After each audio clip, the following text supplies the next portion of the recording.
B4. Aw, man, you sunk my battleship. Welcome to Strikes Our Fancy, the show where we talk about just that, whatever strikes our fancy on a given day. Today, we're talking about board games. What we like about them, our favorite mechanics, our favorite board games, our history with board games, maybe? I'm one of your hosts, Rob. With me, as always, I have... Rolling the dice, Caleb. And I'm Cardboard Craig. Ooh, nice names. Yeah. If you're a long-term listener, Carrie and I did have an episode about this a couple years back now, almost. But I wasn't in it, so it doesn't count. Exactly. Yeah. Like I wanted to, after being incredibly lonely last week, I wanted to talk to you guys about something very, like, Jovial, but also something we all love. Like, I know, like we're all into the board games. So I thought After the loneliness episode, it would have been great if we would have got like 6 people in here. Did the biggest episode yet. Yeah. Like a staged heartfelt moment, like, Craig, we're here for you. We care about that you. should have been the introduction.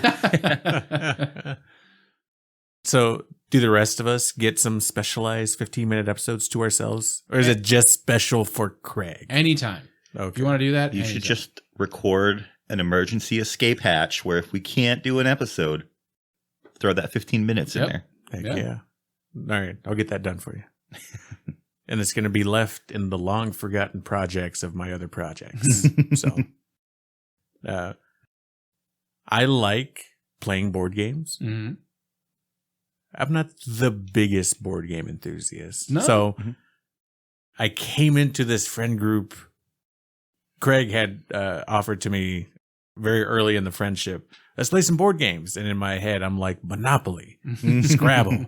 And I said that to him, and he's like, Caleb, that is basic level bullshit. Mm-hmm. I think I actually said that. I was like, Caleb, Yeah. Caleb. Sounds exactly what I did in the moment. Yeah. And I think it was Settlers of Catan that he showed me that night, which was really fun. And I'm not going to say I don't like board games. I do like board games, and I do like when we all get together and play them. But it's just never been as big a part of my life as you guys, I presume. Sure. Like, how'd you guys start out? Monopoly, Yahtzee. I think we as a generation grew up in a really great time for board games because as we were kids... Skeptic. I understand why. And I want to say some more about Monopoly and Scrabble, but I'll save that for a little bit later. We grew up at a great time for board games because our parents, there was a great, in the late 80s, early 90s, there was a really great, I think it was Parker Brothers, did this like family game night marketing campaign where they said, get your kids together around the table and spend time with them. And granted, we were playing Monopoly, we were playing Yahtzee, we were playing Scrabble, Battleship, like not the most intense or interesting board games in the world. You have not played Monopoly with my family. It gets pretty intense, Rob. I will get to that. Frickin' Parker Brothers trying to get your family around the table so that it can rip it apart. Right. But a lot of folks didn't have that, like, even the excitement of Monopoly, like rolling the dice, moving the things, having your strategy, knowing how to cheat without being seen. For me, that was a good time. And even back then, it wasn't so much about the board game because for me, my family like really bought into it. We went to my grandparents' house every Friday. My sister, both my parents and my grandparents. And we got around the table and we played board games. We had a dinner, we played board games, and we just played into the night. And it was a lot of fun. Yeah. But also, like in the 90s, you had just this crazy litany of long forgotten by now games like Crossfire. There was this game that was like the theme was you were in a jungle and you're like trying to cross a rickety old bridge. Gooey Louie, like just all these wacky games were coming out in the 90s and really priming the pump for, hey, a board game doesn't have to be roll the dice, move your token so many places around the board, do what's on the board, and then it's the next person's turn. It was like, yeah, you can have a board game that is like roll the dice to see which booger you're pulling out. We had that booger pulling game. I don't remember what it's called. I was Gooey really Louie. excited to get that for Christmas. Yeah. And then as we entered adulthood and had disposable income of our own, then it's the rise of Euro board games, Ticket to Ride. What's the Power Mine one? Power Mine, like the power plant? Power Plant, yeah. Oh, well, no, but like, oh, shoot. I have it. I haven't played it in ages. Yeah. But that Catan, like all these more interesting board games are really getting attention, especially in kind of the comic book nerd, like hobby shop type communities. And then we also have, when we were in high school, 3rd edition Dungeons and Dragons was huge. And then as we were becoming adults, the whole fallout of 4th edition Dungeons and Dragons, keeping that fresh in people's mind for the eventual revival that was 5th edition.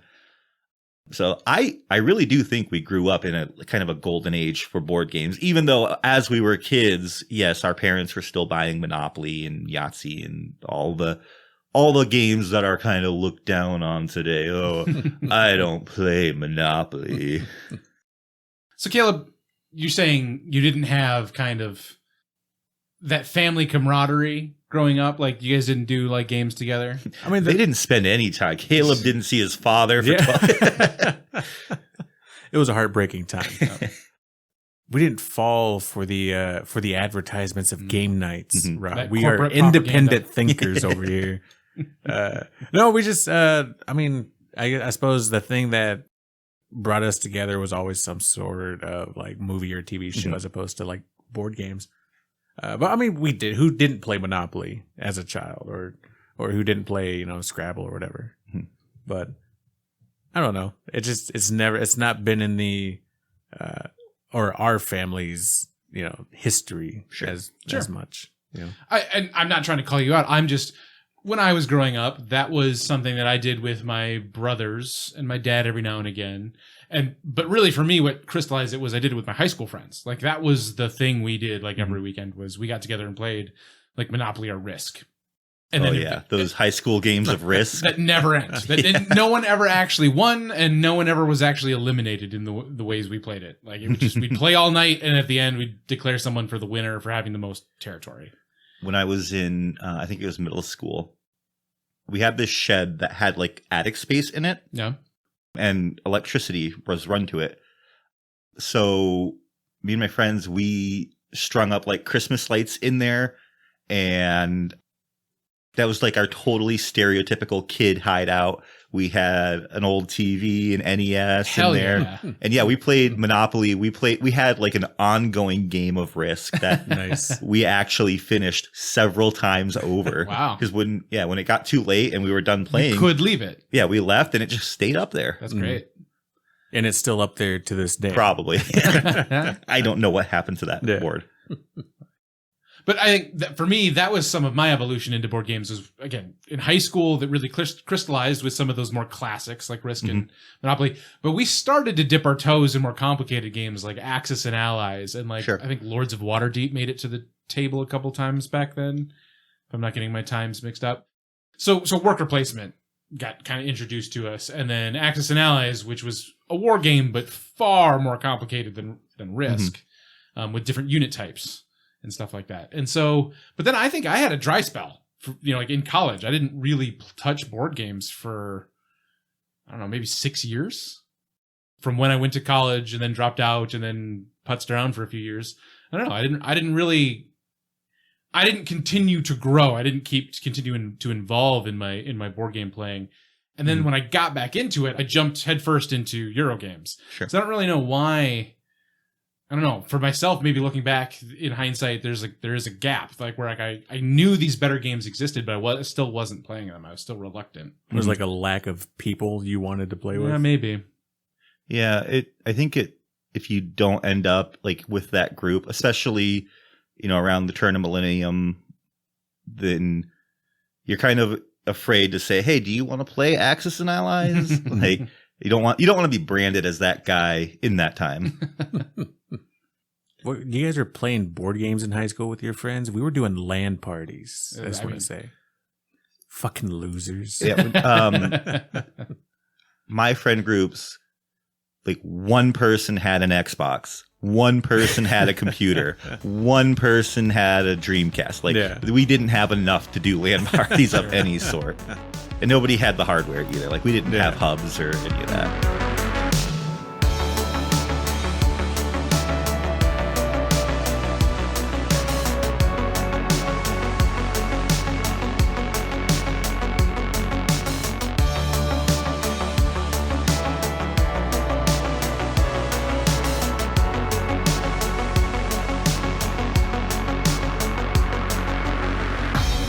I think it's funny how early on, like in our board game history, and even now, there was like like I said, I don't play Monopoly. I only play Euro games.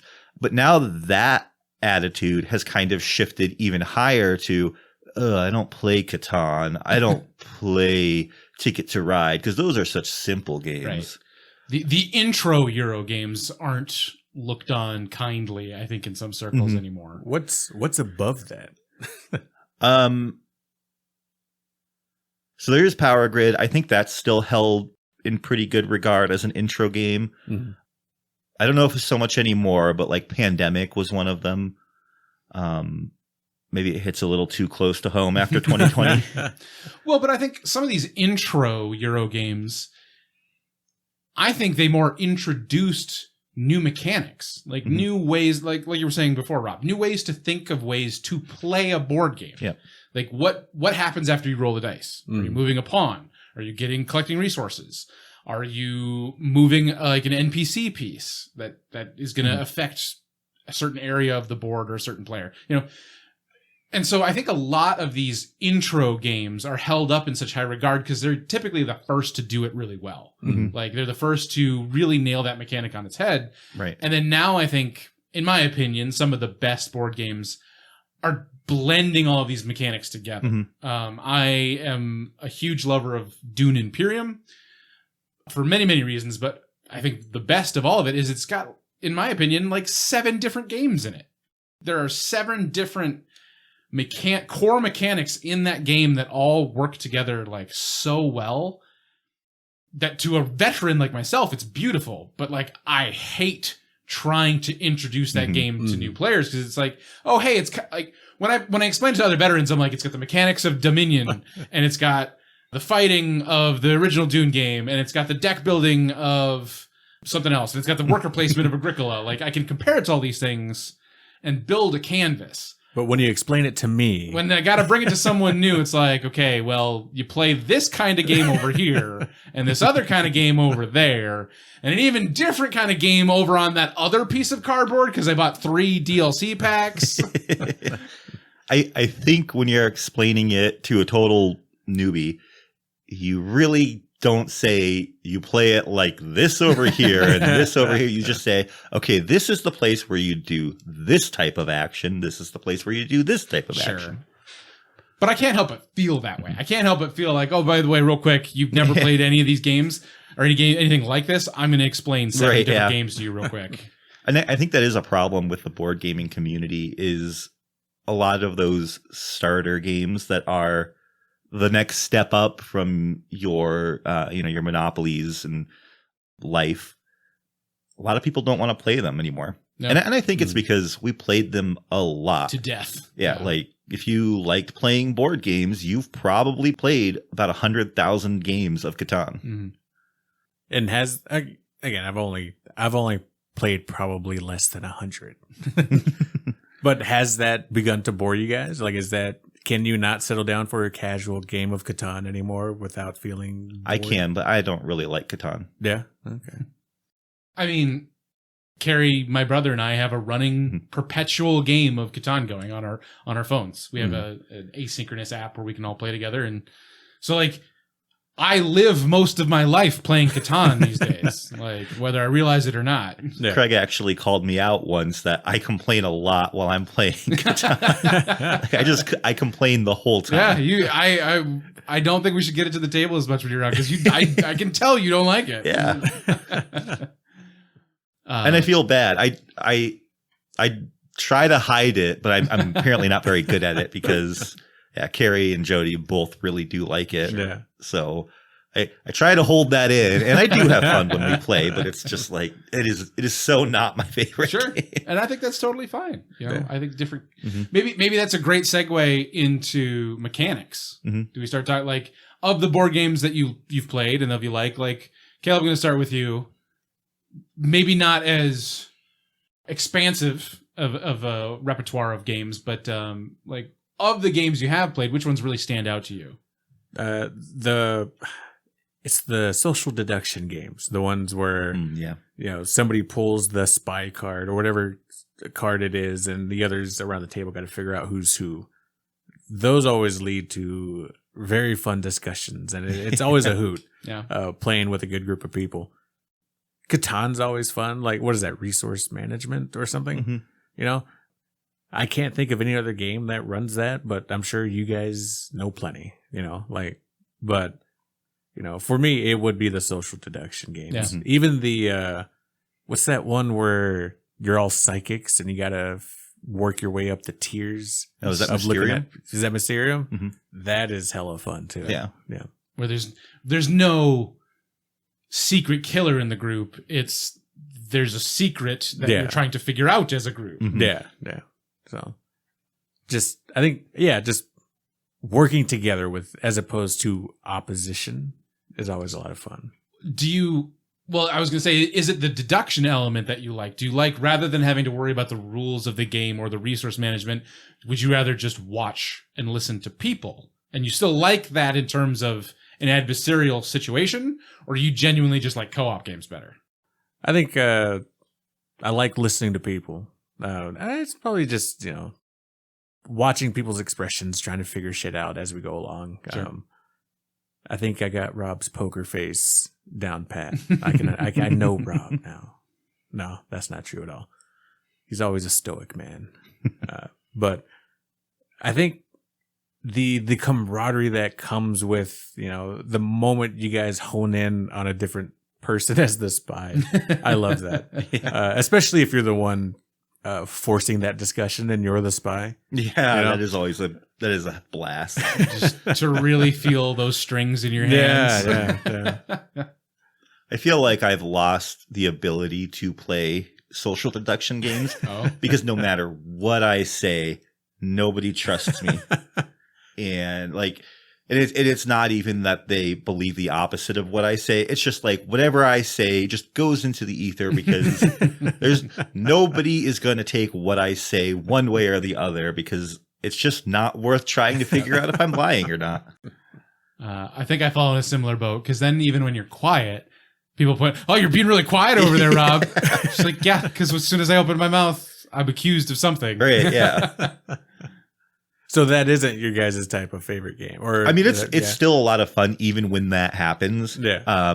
And especially like playing with Craig, where we can play the distrust that everybody has for us off each other. Yep. Just like, well, you probably got to trust one of us.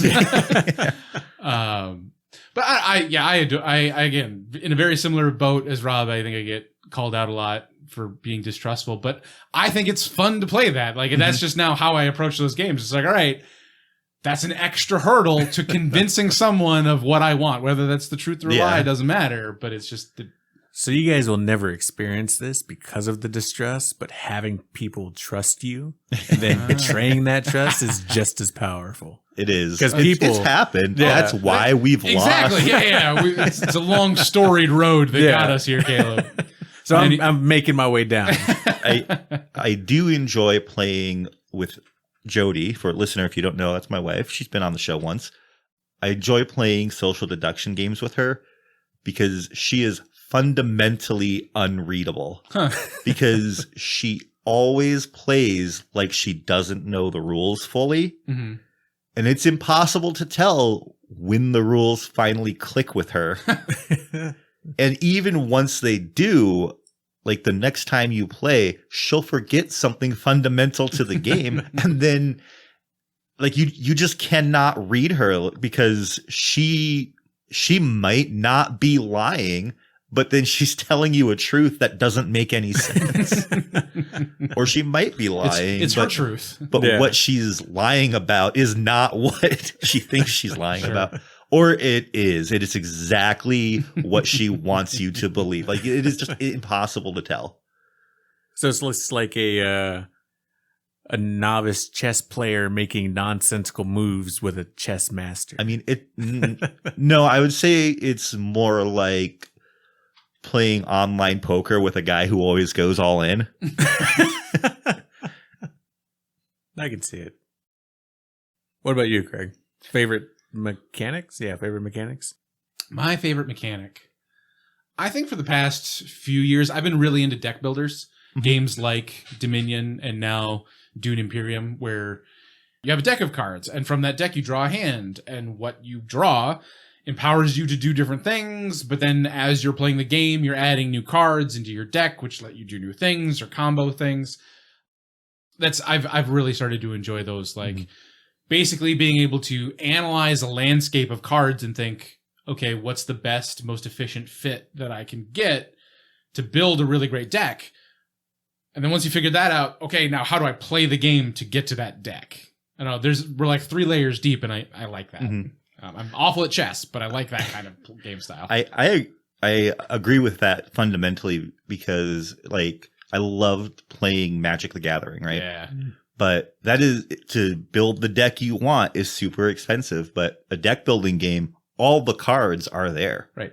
The game is building the deck. You get it. The game is doing the thing to play the game, which just, I don't know, is magical almost in a kind of way. You get to, I mean, there's the element of randomness, but like you get to build the deck you want without having to buy a $1,200 card. Right. Well, but I think that's a great point that, like, yes, you get to do it cheaper and it's built in, or that you've got an expanse of cards available to you.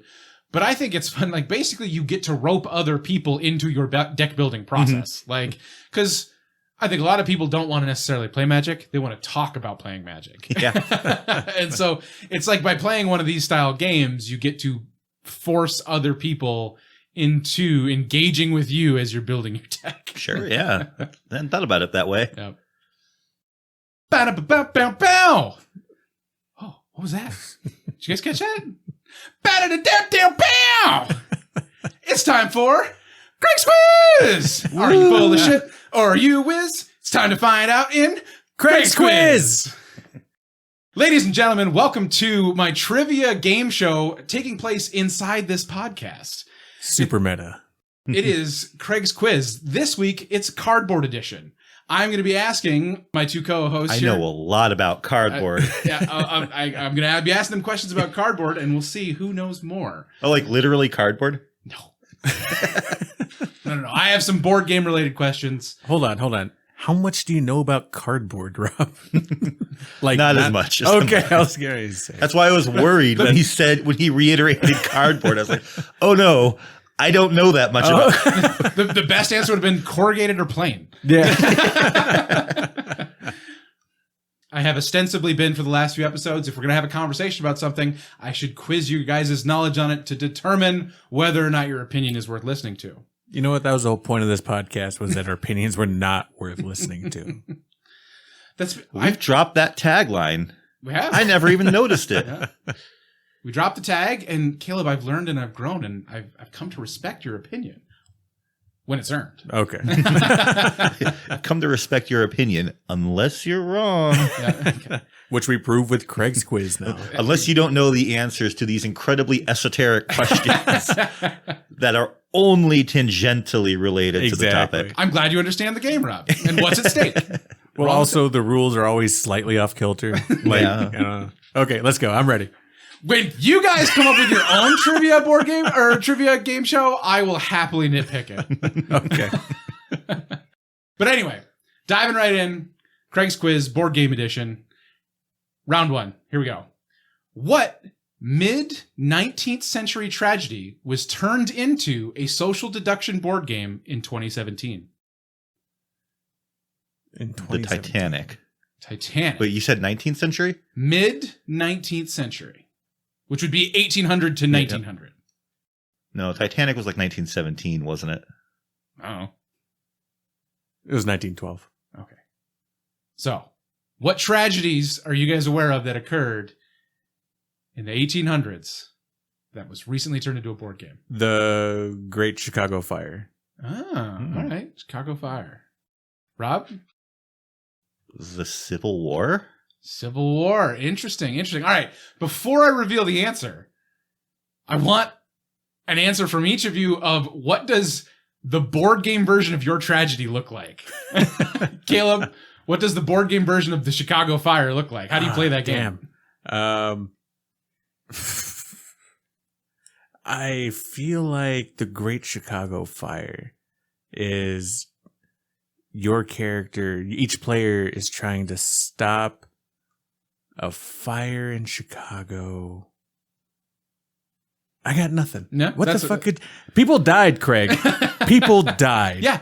And time plus tragedy, Caleb. Like, it's been fucking almost 200 years. I don't care anymore. I'm thinking a legacy game. Yep. Where however much of the city you manage to save catches fire the next time you play. And maybe there's like a second sub game of like rebuilding the city. Oh, yeah. So it's, yeah. But maybe the game starts off with a map of Chicago and you're placing your fire precincts. Do you get to be like a malicious fire starter if you want like other maybe. people to lose? But no, what I was thinking was I don't know if this is historically accurate to the time period, but you're an insurance company and you're selling fire insurance. So you have like there's a round of the game where like you're trying to sell fire insurance.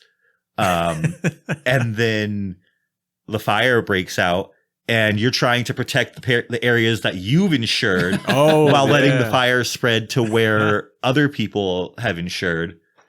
I'd play that game. Yeah, that sounds there fun. needs to be some more workshopping. Yeah. Some city management and insurance fraud. Yeah. You know, it sounds like a great Friday night. Exactly. Well, like you should have a player playing the horse that started the fire. I don't know how you would do that, but a player needs to be the horse that started the fire. I mean, we were just talking about how it's not about roll your dice, move that many spots, but roll your dice, move your horse that many spots, and there's a trail of fire behind you. I think we can market this, fellas. You have to convince another player to leave the lantern by their horse. Right. What other tragedies can we laugh about today? Well, exactly. I want to move on because Rob, you said the Civil War, and I'm gonna pen you in a little bit. It can't be a tabletop war simulator game. Oh, I was going to say Battle for North Africa. Yeah, no, that's too low hanging fruit. Too low hanging fruit. I need a non-military board game about the Civil War. Jeez. Okay, we're gonna have to cut out a lot of time here while I think about this. since you've completely derailed what I was gonna say. Fine. What board game? I really want to think about this. I want to come up with this answer. All right. I think if we can't do like a military campaign style game, it almost has to be sort of like a deck builder, maybe with some light resource management. Okay. Each side is obviously one side in the conflict, and you spend a few rounds building up your resources and deploying where you're going to put your different units. And then, you have a few skirmishes. Yeah. I actually really like this idea. I'm thinking like zone-based card placing where like you have troops defending maybe your supply line cards that are further back. Yeah. That sounds fun. Well, back to the original question. What mid-19th century tragedy was turned into a social deduction board game? Yeah, we're doing a Craig's quiz. Exactly. We're back to Craig's quiz. So here's the thing. Neither of your pitches were in social deduction. But the game that came out in 2017 was based on, in late 1846, a group of individuals were trapped by heavy snowfall in a mountain pass and were forced, over the course of a few months, to eat their fallen comrades for survival, which leads us to Donner Dinner Party, the social deduction board game where you have to figure out who the secret cannibal is. Oh, I think I've heard of that actually. That is ridiculous. I love that. I want to take offense though. You were pointing out that we didn't come up with social deduction. You asked us specifically, okay, well, what type of game would you make? I know. I was more interested in that. I want to know what, I don't want to limit you that much. But I was going to go super dark and say like the Wounded Knee Massacre. And then you would have asked me how would I have played that? Yeah, how do you play that game, Caleb? Oh, shit. I think, okay, Craig, you should come up with how the Wounded Knee Massacre would be a game. That's the goal, exactly. You read the rules and then cry. whoever goes longest without crying. Yeah, exactly. It's actually, that's the secret. It isn't actually a game, it's just a book. So, after round 1 of this week's versions of Craig Quiz, no points on the board. But I got high hopes for round 2. I think I should get half a point because I came up with Caleb's game. I'd agree with that. No? Yeah. All right. If you're willing to give him half a point. I'm willing to. All right. We appreciate your large estimate. Round 2, though. Jumping right in. The game, War on Terror, the board game, was released in 2006 and was a scathing critique of the United States invasion of the war in Iraq, veiled as a board game. This game led to confiscations across the U.S. by police for what game piece that was included in the box? So let me The Anarchist Cookbook. Ooh, that's pretty good. But so yeah, let me rephrase real quick. There is a game piece that was included in this board game that was getting people. They weren't arrested, but their copies of the game were being taken away from them by the police. A vial of live anthrax. Shit. Unfortunately, no, neither of these things were that. But I do really like the Anarchist Cookbook. That would be a great addition to any board game. Any household. Yeah. However, the answer is more ridiculous than I would really even give the real world credit for. I was thinking something that could be used as like a crack pipe. Huh. Like something that ends up like they didn't intend it to be this way, but like it's like this is drug paraphernalia. Oh yeah, exactly. Yeah, this piece of glass is exactly shaped what you need. Okay, yeah, I can see that. But no, however, for the board game War on Terror, the piece of equipment that was being confiscated by the police was a balaclava. You know, essentially think bank robber mask, like that covers your whole face, that had large red letters across the forehead that said evil. And their justification was it could be used to commit acts of terror. You could just buy a balaclava. Yep. But that was their justification for pulling this game. It would be cheaper to buy the Yeah, exactly. And it wouldn't have large red letters. Yes. Evil on it. So that was round 2. No points again around the table. See, I'm not good at social deduction games, but I could point out the person with evil on their forehead and be like, I think that's the shooter. Can you still buy this game? I don't think it's in print, but I think I saw you could buy a new copy for like $120 on Amazon. Yeah, it's pretty spendy. It's pretty spendy for a gag. Yeah. All right. Last question for Craig's quiz this week. Board game edition. It's both broad and narrow. Which generational name has been turned into an absurd board game? So think millennials, Gen X, Gen Z, the greatest generation, baby boomers. Monopoly Millennial Edition? Okay. I will preface it is a standalone name. The name of the game is a name of one of the generations. Baby boomer. And just the generation. Like it's not like okay boomer. Nope. Okay. Just the name of the generation is the name of the game. I'm gonna go with Silent Generation. Silent Generation? Okay. I'm gonna tie back to the first question though. I want each of you to answer, what does the game look like in your mind? No, Craig, you answer. I'm asking the questions here. Do you not see this long, slender mic I have that indicates me clearly as the game show host tonight? Aren't you supposed to be like introducing us and like gently kissing each of us? All right, so Silent Generation. What does that game look like? This is a community like co-op win or lose together type game. Okay. And I think you're a group of neighbors takes place in the silent or in the Depression. And you're all just trying to get by.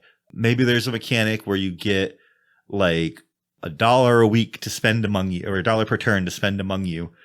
And you've got to make sure that every player at the table has enough food to feed their family. And there's a kind of a randomization, like sort of like in life where you pull the card and, oh, you have a child now. Or you've been fired. You don't get your $100 or your $1 this week. Sure. And yeah, you have to make sure everybody at the table survives or you all lose. Interesting. How so you win as a collective though? Yes. There still isn't like an individual winner in that game? No. All right. Caleb, what does Baby Boomers look like? So it's a social deduction game. You're at a crowded place, and each player either has a baby or they have a bomb that looks like a baby. Your job is to find the person with the baby bomb. So nothing about Baby Boomers. No. This is clever name. That sounds very fun. Yeah, I'd like that.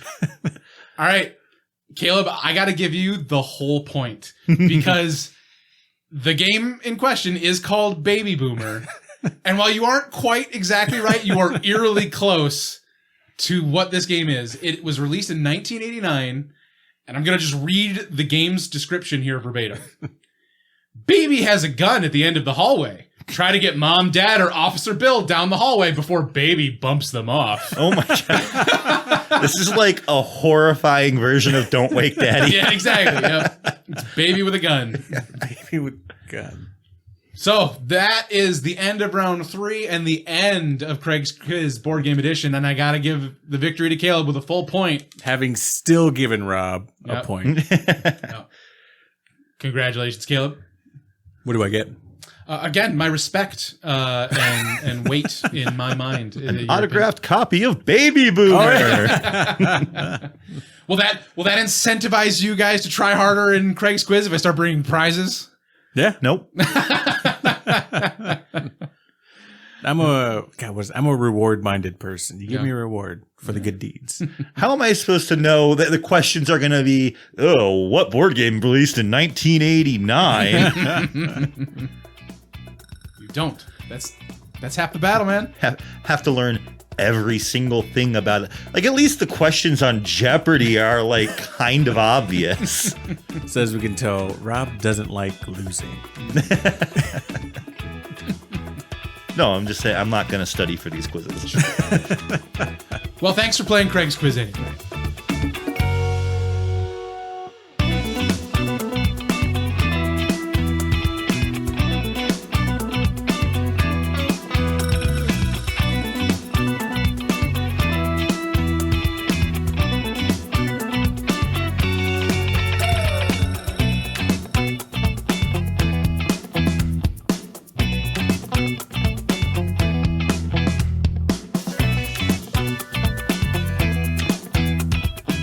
All right, lightning round. Favorite board game, Craig?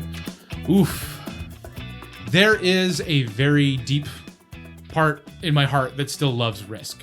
I have not played it in probably a decade, but I think we own 3 different copies of it, and it just something about it hits that nostalgia part of my head because there again a lot of formative memories in high school playing that game. Let's do it tonight, right now. Oof. Oof. I don't got to work tomorrow. Let's go. All right. What about Risk? Like, obviously, is it just basically nostalgia, or is it actually a good game? It's with my scope now. It's a bad game. Like, is it? I wouldn't say bad. It is. It doesn't hold up. Oh, okay. Like, it's not what I would choose to spend my time on if I was going to play a board game. Yeah. Risk is fun, but the game goes on. It wears out its welcome. Yeah. Unless you are really playing Cutthroat. Mm-hmm. If you're playing Cutthroat just like Monopoly, you can wrap it up pretty quick. Yeah. If you know what you're about. But Maybe me and my friends were just never that good.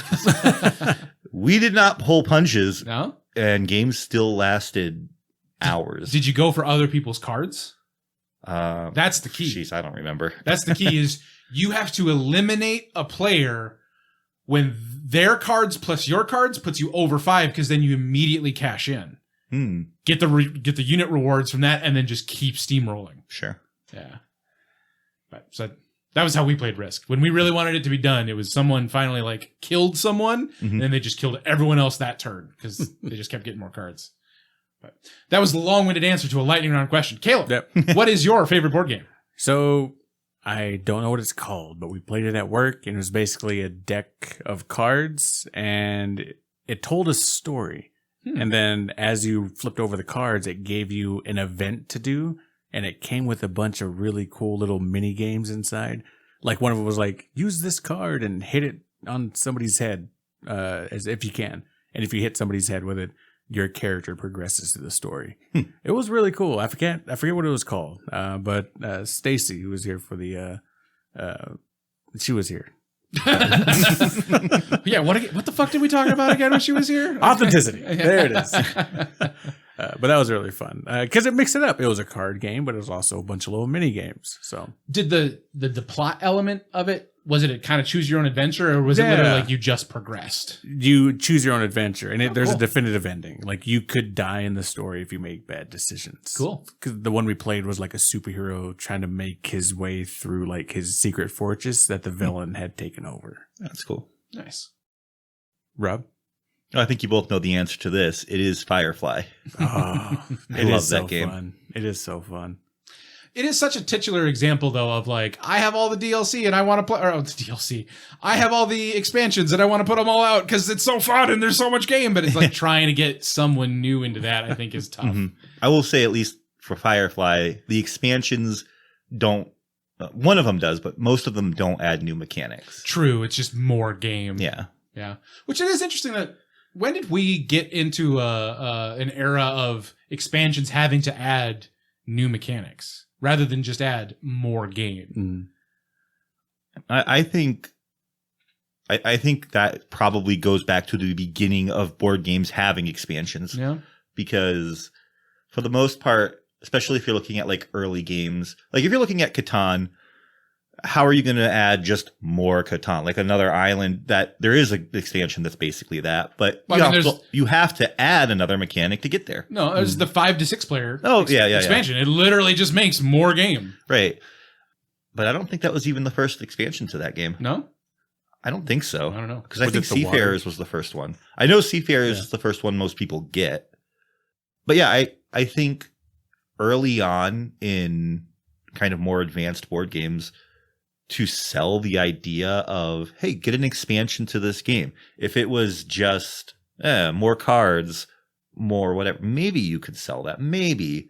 But if it's, hey, it's this game you love and then a little bit of something extra, I think that was what really sold them. So I think there have always been, since the beginning, expansions that add new mechanics. What do you prefer? Like more game or different mechanics? Oh boy, I think that's tough. Because if you're in a group that like just regularly plays one game, more of the same game probably isn't going to do it for you. You're going to want more mechanics. But if you're not in that group, more mechanics is going to make it harder to get the game to the table. Yeah. So I guess I'd say probably more game. Yeah, that is a tough question. I think I genuinely like both.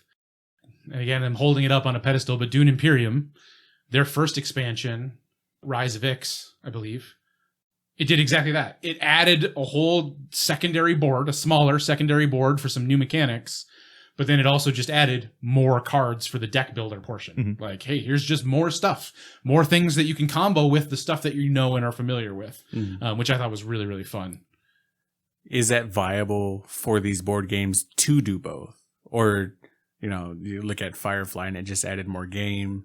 I mean, it'd probably take a lot to rework the mechanics that's already there. I mean, like I said, there is one that does add a new mechanic, and it's a really fun mechanic. It adds the boarding and piracy aspect to the game. And that is a really fun mechanic. I don't think a lot of folks use it a whole lot because it makes the game a lot more adversarial. Right. But I mean, it also adds another, just a totally new victory condition that you don't have to interact with the old game really at all. You can just go around collecting these bounties. So much of it is dependent on the theme and the original mechanics. Because that, to me, makes perfect sense in Firefly, where you're playing as a ship. Essentially, you're doing ship management. Okay, well, without having to change the core of the game, we can just introduce a new kind of ship. Right. That, yeah, it's tangential. It's supplementary rather than being replacing. Right. How could you add really a new mechanic to like Monopoly? Oh, Craig's thinking. Yeah. I'm trying to think of how you could add stuff without creating like new roles. Because like I instantly think Monopoly needs a tax man. All those places, all those cards that say like pay tax, like that suddenly starts going to a player. And it's up to that player to actually make sure people are paying like appropriate amounts on what they have, or I don't know. But like, I don't know how you could add something that like everybody gets to do. That's a little extra. I don't know. Quick question. Oh, good. Oh, I was going to say you add the government as a character and they get to implement new rules. Yeah, zoning laws. Yeah. Oh, actually, your Monopoly's been zoned for industrial waste. Yeah. You can only have one house on Boardwalk. So, barring the official rule, because I know the official fucking rule, free parking. Does that get you the money in the middle? There's no money in the middle. What? There's no money in the middle. I thought there's supposed to be money in the middle. That is absolutely house rules. That Really? is not in the original rules. From It's everybody's house rule then. Here it is. Here's a fun fact. In the 90s, if you bought Monopoly, there was an insert that was like, hey, check out all these house rules. Do all these extra things that are going to be like a whole lot of fun for your family and keep the game going longer. Yeah. Like everybody did it. Especially because like it was in the box. It was like, hey, this is a supported optional rule. And of course now everybody hates on Monopoly because it takes so long to play. It really doesn't if you play it by the official rules. Now, if you buy a new version of Monopoly, and I know this because I bought Monopoly last year, there's a big red insert that says, stop. Do not put money in the middle. You get nothing for landing on free parking. Play the game by the rules. You're going to have fun. Because it's true. By supplementing the game with more money, you are just inherently making it last longer because the goal of the game is to choke everyone else out. Yeah. So if there's less money in the system, then the game's going to go faster. But also it turned what had a game that has some strategy into a game that also suddenly has a huge luck element. Like there's a lottery element to the game that wasn't ever really, meant to be there. That's like life. I play the lottery every week. I will land on free parking someday. Okay. You can have a lottery in Monopoly, but every player optionally puts money into it, and only players who put into it can collect. Okay. So it's a raffle rather than a tax lottery. Yeah.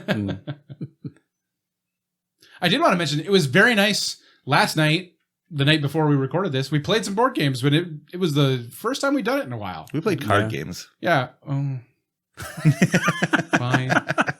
Fine. Okay. To be fair, I was going to have a happy moment, Rob. Say like, man, it was really nice to see friends again and get around the table and play a game. But nope, fuck that. Doesn't count, according to Rob. Listen, you get to be an ass during Craig's quiz. This is Rob's quiz, and you are wrong. I award you 0 points. Good day, sir. You lose. That's fair. What were you going to say before you got rudely interrupted? Oh, just that it was nice to get everyone together again, play some games. Yeah, that for me is the more important part. And that, like I said before, that's why I like still play Catan, even though I don't really like it, because board games for me is more about getting people around the table and just having something to do while you talk. Sure. And in fact, I remember like, I think back to like as long as there have been communities, there have been card games. I don't know about you. My parents played a lot of Pinochle. Their parents played probably Bridge. I don't know. Right. And like, those are not super fun games. It was just getting everybody around. You know, you have a few drinks, you shoot the shit, and There's just something to do on the table. It's an excuse to get together. Yeah. I will say that, like, I mentioned Monopoly in the fan, but I know that Dad was a big fan of Scrabble. So he would like us all to play Scrabble if we were doing board games. Yeah. Scrabble's fucking hard. Yeah. I'm just really bad at word games, but it's like, so Scrabble I can see that it's a good game, but like it has never clicked with me. I'm always awful at it. It is hard. It's really hard, especially like the people who play Scrabble, like they will spend time like memorizing words and like they do word scrambles to like, that's a game that you kind of have to keep fresh. Yeah. You have to practice. So did Dad just like absolutely stomp on you kids? Did he show no mercy? I'm pretty sure that's why he liked it. On that note, Craig, what was your family's go-to board game? Careers. We had this game from like the fucking 1950s where you move around the edge of the board, and each space on the edge of the board is like basically a job you can get during your quote unquote life. And when you choose that job or you meet the criteria to do a job, you then like go like up into the middle of the board on like this own little path. And then different things can happen to you while you're doing that career. And at the beginning of the game, you set your own life goals. Between money, love, and fame, you have to have 60 points. But you get to determine, well, I'm going to win with 10 points in money and 50 points in fame and no points in love. Or I'm going to win with 60 points in love and nothing in the other two. Or I'm going to do 20-20-20. You know, whatever you want to do. So you call your shot at the beginning of the game, and then you go live your life, and the first person to like reach their life goal wins. That actually does sound kind of fun. Yeah. It was pretty fun. And again, that was the one we played all the time growing up as kids, and we could get my dad to play it. That was a big reason we also loved playing it. Oh boy, did he show us something though, because I think this was only like a year ago. Out of a fit of nostalgia in our family, we're like, hey, let's play careers. Like, we're all adults now, let's play careers. So everyone buys in, and we manage to convince our dad to play it. And so we get it on the table. We're all writing down on our little sheets, like our private goals, and you know, we tuck them away. And then we play the game for maybe like 5 rounds. And then my dad has won. And we're like, what the hell? Like, how did you do that so fast? He's like, he literally like shows us how he won, and then he shows us what he did. And he's like, we played this game so goddamn much growing up. I had to get good at it so I could win as fast as possible so that I could go back to living my life and doing my shit. That I didn't get just stuck in a game with you kids. But it was astonishing how fast he won that game. Did you guys play again? We didn't. But that's the thing is, like, I didn't remember him winning that quick as a kid. Yeah. Like, but no, like after 10 years of not playing, he still remembered. I would say he probably didn't win that fast as a kid because it was still family time. Sure. Yeah. But he had to know how to end the game. Yeah, now I am done. Yeah. Supper's in 5 minutes. Time to go. Right. Time to finish this. Yeah, that's a good point. It always ended on opportune moments. Supper's in 5 minutes. Shit. Yep. And that was my dad. He would put a ton of points into fame, and then he would go be an astronaut.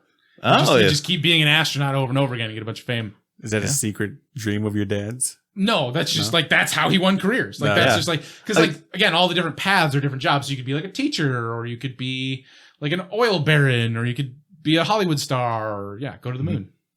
I remember wanting to be an oil baron when I was younger. Should we end this puppy? Yeah. If anyone was curious, my family's game. Oh, yes. I'm sorry. I went super long-winded on mine and it was like, all right, we're done now. Yeah. No, Rob. Rob, please tell us. No, it's got to be a clean cut so I can scrap all that out of there. I refuse. That is my one note. That has to be left in. That calls back to earlier. That's the joke. Shit. Rob, what did your family play growing up? We had a little bit of a rotation. We played a lot of Monopoly, Uno, and Yahtzee, and my grandfather cheated at all 3. Like super blatantly, like everyone knew Grandpa was doing it, or like he was pretty sly about it? He tried to be sly, but like even already he had the reputation as a cheater. So everybody was like on edge watching him. How do you cheat at Uno? Throw another card under the card you're actually But laying. that's fairly obvious to catch. Yeah, but also like you don't want to like interrupt every single time. Oh, we'll just look through the discards. Yeah.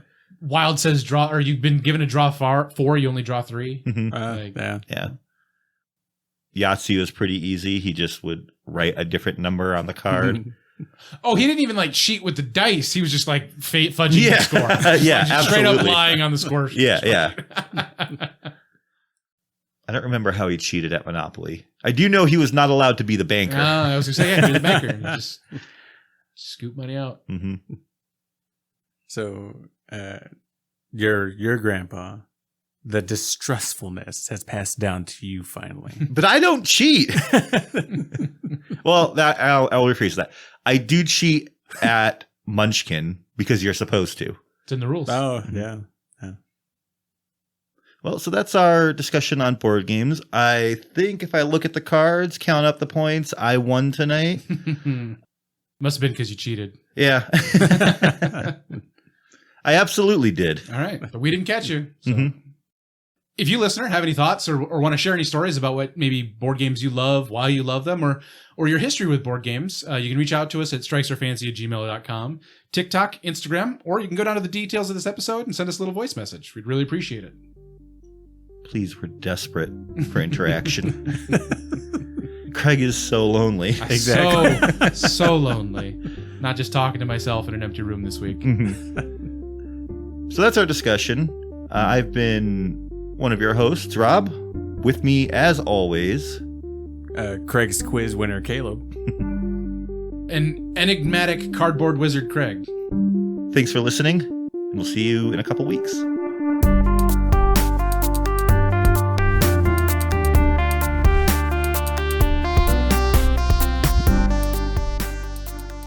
And this has been Strikes Our Fancy. Thanks for listening. And Thanks this for has been liching. Strikes. Thanks for Shut liching. the hell up, Craig. Nice phylactery you got there. Thanks for liching.